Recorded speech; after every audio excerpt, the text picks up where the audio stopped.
Hi guys! Welcome back to my YouTube channel.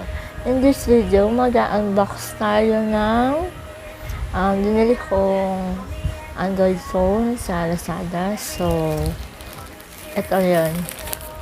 Kakalatin niya lang kanina. Ito. So, mag-unbox tayo nito. Ito siya guys. Smartphone ang nakalagay niya. Ito, ang nakalagay dito ay ito. Kita nyo ba guys? Kita nyo ba? Nasa nakalagay dito ay M10 Plus Black. So, ayan yung carton niya. Yung na-receive ko siya, ganito ang laman. Then, buksan natin. Tada! Ito siya. Naka-bubble wrap. Naka-bubble wrap siya guys. Tapos,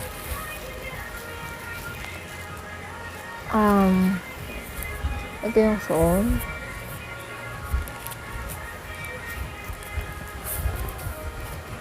Ito siya. Ayan. Ayan yung phone. Ayan. May ano pa. Plastic pa. So, ayan. Dito pa siya ino-on kasi, yun nga, gusto ko muna siya i-unbox. Tapos, kasabay nun is itong pang IME. Chechu. Parang serial number ata ng phone na yun.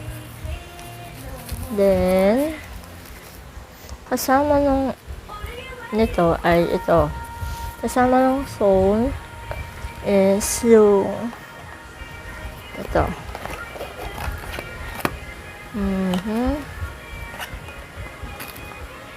Adapter ng charger. Ang ordinary adapter lang siya, walang nakalagay. Ito, power supply, nakalagay lang siya. Tapos, hindi ko mabasa.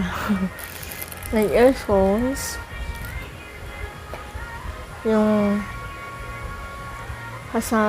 cable wire ng USB. Tsaka yung battery ng phone.